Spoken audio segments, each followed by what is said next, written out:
entre 1600 et 1085, il y a une différence, c'est une différence de 500 francs, une différence de 515 francs, c'est beaucoup.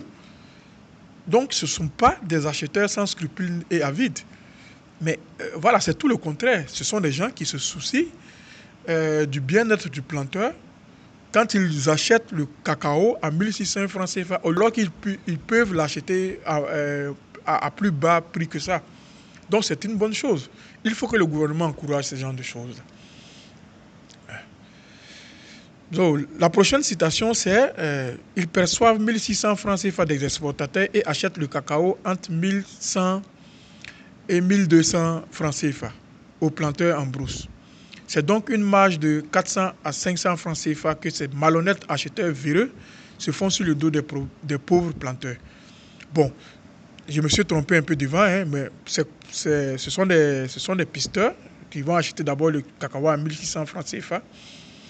Et puis, ils achètent ça, ils perçoivent 1600 francs CFA et des exportateurs.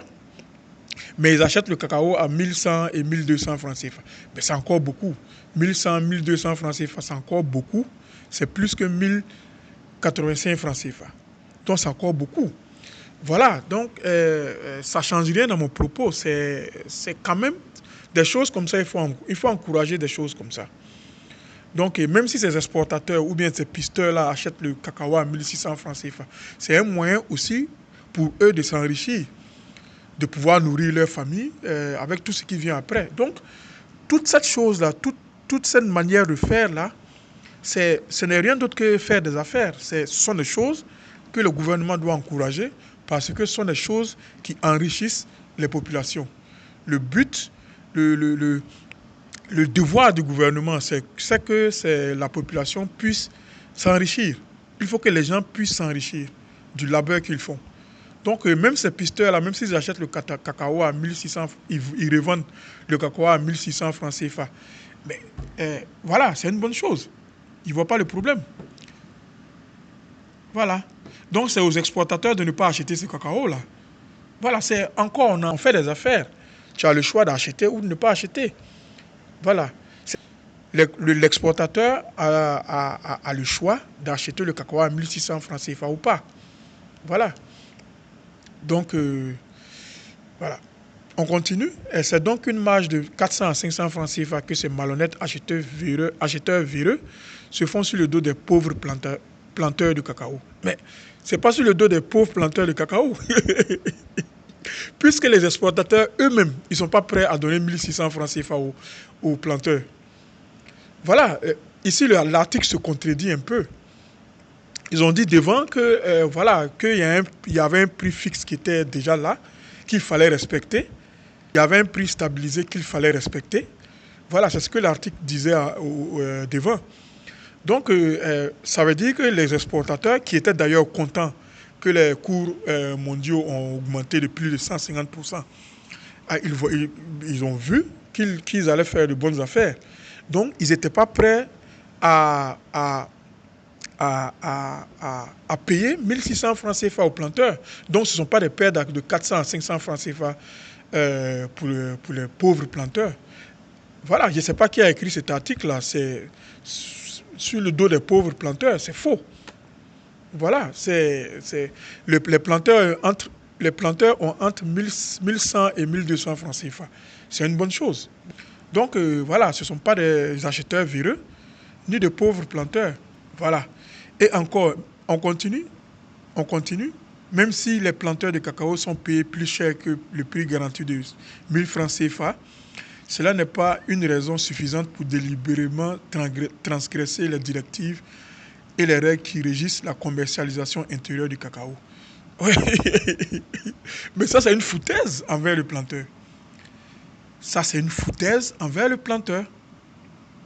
Ça, c'est vraiment parler au nom de l'exportateur. Ça, c'est être l'avocat du diable. C'est être l'avocat de l'exportateur. Voilà. Y a pas, ce qui importe encore, il faut que le planteur puisse vivre de son labeur. Il faut qu'il puisse il faut que les augmentations qu'on observe sur le marché extérieur puissent se ressentir dans les revenus du planteur. Donc voilà, si le planteur à la fin a beaucoup plus dans la poche, donc voilà, ça vaut la peine de transgresser les directives. Ça vaut la peine de transgresser les directives. Parce que les directives, ce que les directives prévoient pour les planteurs, c'est moins que ce qu'ils gagnent. Donc ça vaut la peine de transgresser ces directives-là, qui sont d'ailleurs pas de bonnes directives, parce que il faut libéraliser le marché, il faut libéraliser la commercialisation du cacao. Voilà. Donc on continue parce que cette surenchère de quelques exportateurs empêche les autres, la majorité des exportateurs, plus de 90, de pouvoir acheter le cacao en brousse. Oui, mais ce sont les affaires. S'ils ne peuvent pas acheter le cacao, c'est leur problème. S'ils veulent acheter le cacao, il faut qu'ils puissent offrir plus que le prix normal. Mais ce sont les affaires, ce sont les lois du marché. Voilà. Je ne vois pas la problématique ici. Voilà. On continue. Par conséquence, la majorité des exportateurs, incapables de suivre la concurrence déloyale de certains de leurs, risquent de faire défaut, c'est-à-dire qu'ils ne pourront pas honorer les contrats d'exportation envers leurs clients occidentaux. Mais c'est faux. C'est faux. C'est archi faux. Voilà. Si les taux ont augmenté sur le marché extérieur, c'est-à-dire c'est à ces taux-là que le cacao est vendu. C'est à ces taux-là que le cacao est vendu sur le marché extérieur. Il n'y a pas de perte pour quelqu'un. Donc, l'extérieur achètera le cacao à ce prix-là. L'extérieur ne va pas acheter le cacao à bas prix. Voilà. Donc, c'est faux. C'est carrément faux. Voilà. Ils ne pourront pas faire défaut. Il faut dire plutôt que la marge qu'ils prévoyaient avec les 150% d'augmentation, voilà, ils ne feront plus cette marge-là.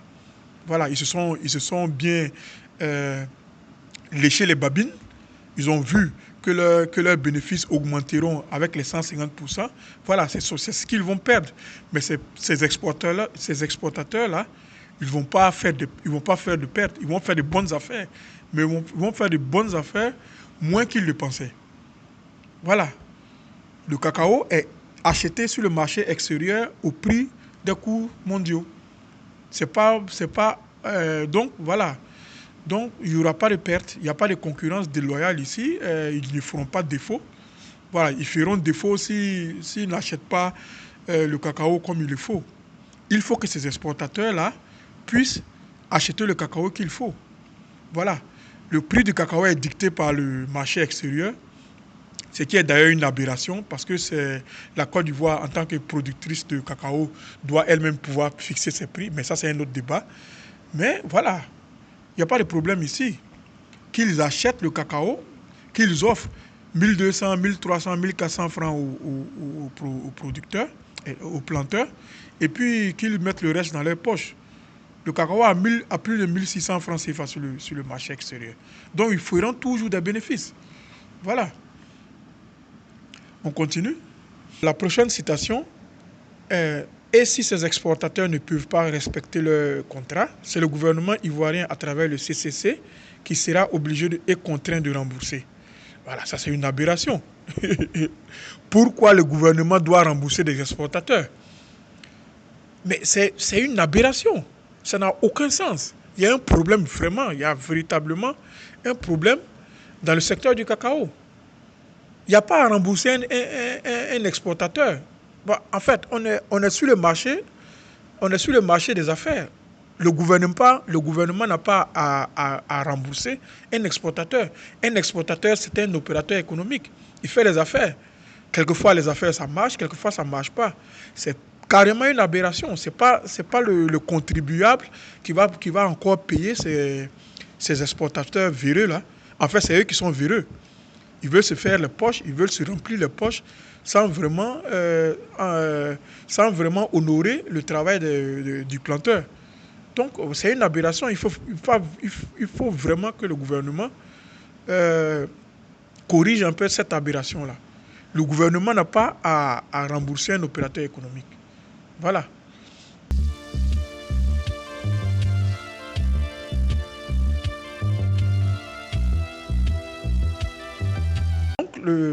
comme on l'a vu, le cacao, c'est important pour la Côte d'Ivoire. Le cacao, comme tous les produits d'exportation de la Côte d'Ivoire, sont des paramètres qui sont très importants dans la lutte contre la pauvreté. Il faut que le gouvernement mette des politiques pour protéger les planteurs. Il faut que le gouvernement mette des politiques pas pour réguler le marché, mais pour encadrer avec des bonnes lois, encadrer le marché et libéraliser le marché, former ces planteurs-là dans la commercialisation de leurs produits agricoles. Et voilà. Maintenant, il faut faire de telle sorte que le planteur puisse vivre de son labeur. Il faut que le but du gouvernement, c'est la richesse du planteur. Il faut que le planteur arrive à s'enrichir avec ses produits agricoles. C'est très important. Donc, ce sont, comme je l'ai dit, des paramètres pour la lutte contre la pauvreté. Et la politique ultime de la Côte d'Ivoire, la politique ultime du gouvernement ivoirien, c'est vraiment la lutte contre la pauvreté. Et les produits agricoles, comme la richesse, le succès de ce pays repose sur l'agriculture, il faut que le gouvernement revoie sa politique dans beaucoup de secteurs, surtout comme on vient le voir, avec des acheteurs qui sont véreux.